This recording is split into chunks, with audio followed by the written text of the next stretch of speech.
On today's video, we're going to talk about the reserve list. Are you ready for it?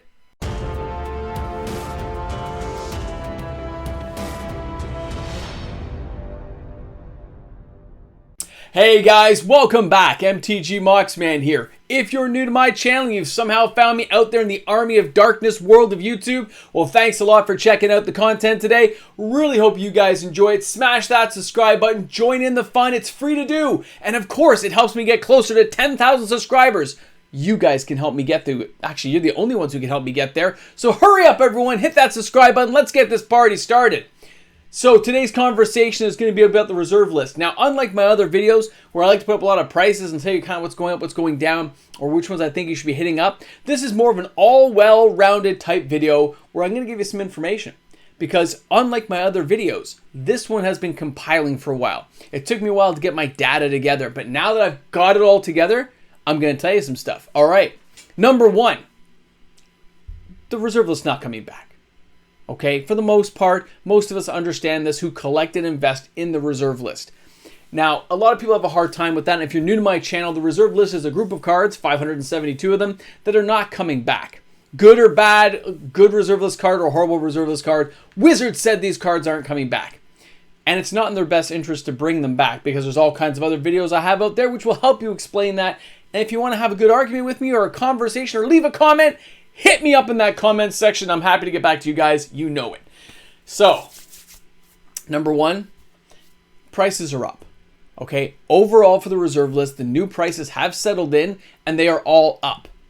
It's up, period. Not the movie, but the prices of reserve list cards. Certain key indicators, stuff like dual lands. Dual lands have the sales up, the supply low. The ones that are being left behind now are the really heavily played ones. You're going to find slab copies for like the high-end collector. But the middle-of-the-road ones are bought and gone. And there's an odd time where a low-price one comes up, but it's not staying there. It gets bought up, and it's gone. And when that happens, the supply just starts dripping and dripping. And the well that it's in is drying up a little more every day that somebody takes one of those suckers out of there. So, remember this, dual lands kind of start at $300 now. Back in December of 2020, you could find some for $160 still. So kind of look at that. It's doubled in price and it's been holding at that price. This is the new price. The reserve list is here. The prices have gone up. If you're a wise person out there and you've invested in the reserve list, kudos to you because you're doing fine.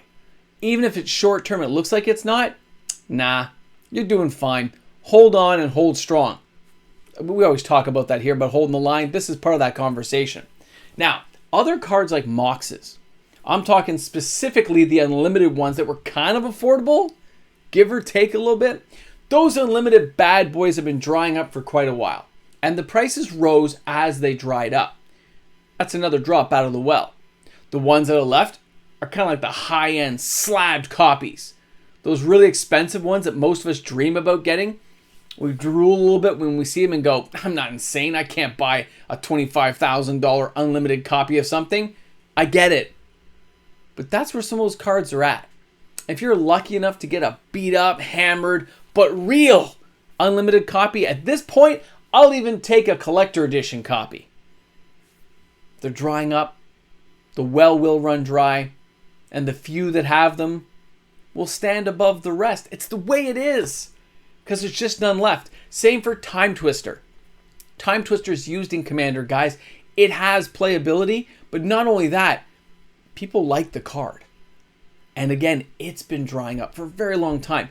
Ancestral Recall falls in the exact same boat. All the power cards. Time Walk, my be-all, end-all favorite. Good luck. Those prices are hitting that 5, 6, 10, 12, 20, 30, 100. How about an alpha for 125,000? They're all ridiculous, guys. I get it. But that's the whole point, isn't it? Are you ready for it? Are you ready for the day when there is no more cards available for people, the average person, to buy on the reserve list? The cards I've been showing people lately are still affordable. Those cards one day may become the cards we're talking about today. It's kind of scary when you think about it that way. Who knows what 20 years will bring? The whole game could crash down into a big fiery explosion of nothingness and we burn the cardboard for kindling. Who knows? But I'm not betting on it. I'm betting on prices going up, which is why I buy reserve list cards. And that's why a lot of people watch this channel. It's going up. The lower the supply goes and the more people hold it. And yeah, I get it. There's people out there with hundreds of copies of cards. I get that. But they still have hundreds of copies of cards. And anyone trying to buy those cards has to buy them at the new price. Market manipulation? Absolutely. Absolutely, but it's always been there, right? We've talked about this in the past. Market manipulation is nothing new. You think Rudy and those guys aren't market manipulators? Oh yeah. Anybody out there who deals in investments and portfolios and holding shares and stocks, and chances are it's not exactly a clean game, is it? Magic's no different, right? Somebody who holds the most sets the price, right? For all the Mox Ambers I have, you think that hasn't affected the world supply? And maybe that's driven the prices up? Yeah, probably. Makes sense, right? So the same would go for Fastbond, for Brain Geyser, right? Throw Champion, whatever cards you want to pick on. Dwarven Pony, Brushwag, whatever card strikes it for you. The reason they go up, even if they're not playable, is they're not coming back. And that's why I'm saying, are you ready? Because it's getting closer. As these prices rise and as I see the ticks just slowly going up on a whole bunch of the websites and you see listings slowly ticking upward. You're right, the odd time there's a lower one, but those are those small fish getting some profit, eating some good food, saying, wow, I can get my scrubland out there for like $300 and make some money. Sweet, I bought this thing for $30. Yeah, that'll happen. But where did that piece of Magic history go? Who did it end up with? Probably somebody like myself, or one of the people who watches this channel, or maybe one of the big whales descended from the tower and gobbled a whole bunch up. We know it's happening. It's just becoming more obvious and becoming, as it becomes more of a widely spoken of topic, we notice it more. It blows my mind. Now, when we talk about other cards on the reserve list that have never been hit before, all those horrible cards that we talk about, from Fallen Empires, Homelands, right? Oh, Ice Age. Some of those cards are not that bad. Okay, they're not. Cards like Soldevi Excavations we've talked about, but all the lands from Alliances were not that bad. Lake of the Dead, come on. That artwork is epic. And even if the cards are not playable, even if it's a horrible card, okay, just a card everyone hates, it doesn't matter. It's not coming back in that iteration of the card. Probably with that artwork, because they don't want to pay the artist again. That stuff becomes Magic history. And it just makes me realize how little people realize. And when people bark and an arena, they put out all these lands. I get it. That's a topic for another day. A lot of people already covered it. Wizards got to make money, guys. But they're not going to be making it off the reserve list. And that's the funny part of it, right? They'll reprint the cards they're allowed to in digital form.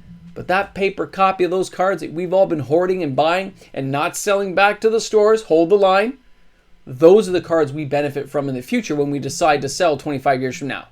And if we drip dry them out slowly, that's the way it goes, right? Some of those big guys out there who have lots of copies, not the small fish like us who have 2 or 3 copies of something, but the big boys.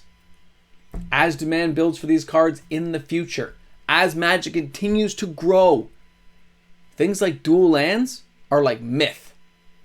Power cards, whoa! That store has a piece of power. How rare will that become? I wonder.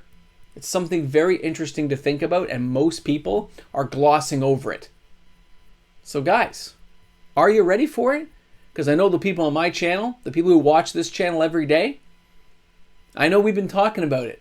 We're staying informed. We're picking up the cards we can afford to grab, and we're holding on, especially the cards we like. Congratulations.